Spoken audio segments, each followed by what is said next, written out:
Une relation sur deux échoue à tenir sur le long terme. Alors ok, on pense tous que l'amour c'est compliqué, voire inexistant, que ce soit pour nous-mêmes ou envers quelqu'un d'autre. Le premier amour doit être soi-même, car cela dure toute une vie. Et ça vient d'Oscar Wilde. Alors j'aime beaucoup cette citation parce qu'elle reflète bien en fait que l'amour, ça doit d'abord être envers soi-même. Et en fait, c'est même un des piliers de base pour se construire, et ça, j'ai passé vraiment des années à essayer de le comprendre. Pourquoi est-ce que des gars comme Nelson Mandela, Gandhi, étaient autant remplis d'amour, de bienveillance et d'empathie? Alors je pense que toi aussi, t'as déjà connu des personnes qui passaient leur vie à se regarder le nombril, à être toujours devant le miroir H24, en prétendant qu'il n'y avait pas meilleur qu'eux. Et donc oui, je pense que tu l'as compris, on va parler du narcissisme.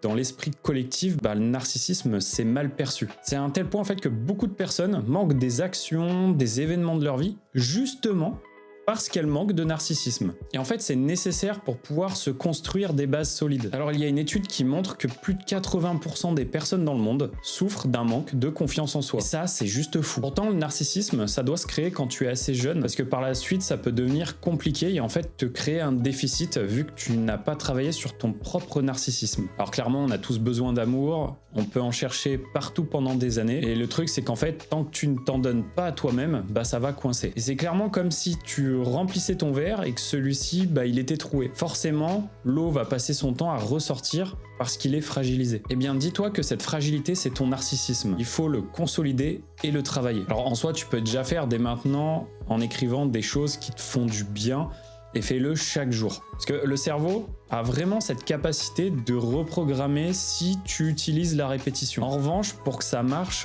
il ne faut pas que tu perdes ta régularité. En fin de compte, ça fonctionne comme le sport. Si tu t'arrêtes de courir pendant quelques mois, tu vas perdre ton cardio. Et là, c'est pareil. Alors, un autre point que l'on sous-estime combien trop souvent, c'est la qualité que tu vas avoir dans tes relations avec les autres. La qualité de votre vie dépend de la qualité de vos relations. Tony Robbins. Et bordel que c'est tellement vrai. En fait, non seulement ta vie elle est impactée par tes relations et donc elles dépendent de leur qualité, mais en plus, elles vont grandement jouer sur l'amour que tu portes sur toi. Dans les faits, imaginons que tu as un amour pour toi qui soit en béton et que pendant plus de 20 ans, tu vas rester en lien avec des personnes qui te rabaissent ou se sentent mal. Tu peux avoir l'amour le plus puissant à un moment ou à un autre, ça va t'affecter, même si c'est un tout petit peu. Alors autant dire que si la majorité de la population mondiale est en déficit de confiance, alors n'imaginons pas l'amour. D'ailleurs, je serais quand même très curieux de voir un jour un article scientifique à ce sujet pour vraiment prouver en fait que tout est corrélé dessus. Mais bon, c'est pas le sujet, revenons-en à nos moutons. Alors j'ai vu par moi-même le changement de mes relations au fur et à mesure des années, alors en positif bien sûr, mais en fait l'idée c'est de vouloir comprendre qui j'étais, ce que je ressentais, de m'apprendre à m'aimer, et en fait ça a fait le tri de façon complètement naturelle. Et quand tu réfléchis bien, c'est normal, parce que plus tu vas t'aimer, et plus les personnes autour de toi vont le ressentir, ce qui va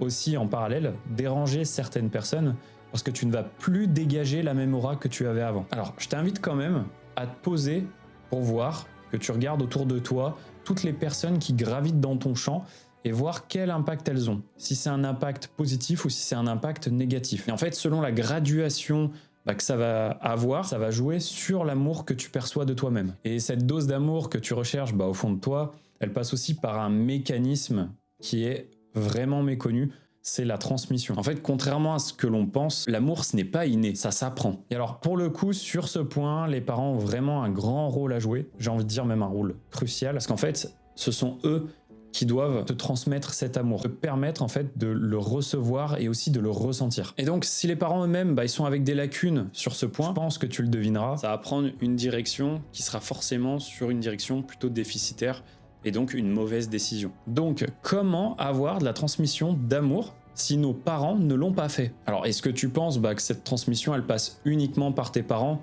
Tu te doutes bien que non. Et donc, ce qui est fascinant, tout ce qui est autour de toi te transmet de l'amour. Ça peut être un bonjour, ça peut être un rayon de soleil, ça peut être un livre, une vidéo, peu importe, tout peut t'apporter de l'amour par rapport à tout ce qu'il y a autour de toi. Ou tout simplement, ça peut être aussi quelqu'un qui vient te donner un coup de main pour déménager, par exemple. J'aimerais que tu retiennes un point important. L'amour a bien des formes. Alors, même si en regardant cette vidéo, tu te dis que ton amour pour toi est faible, commence déjà par le début. Il y a toujours un point de départ. Note-toi, ou encore mieux, filme-toi pendant les premiers jours où tu commences à t'aimer.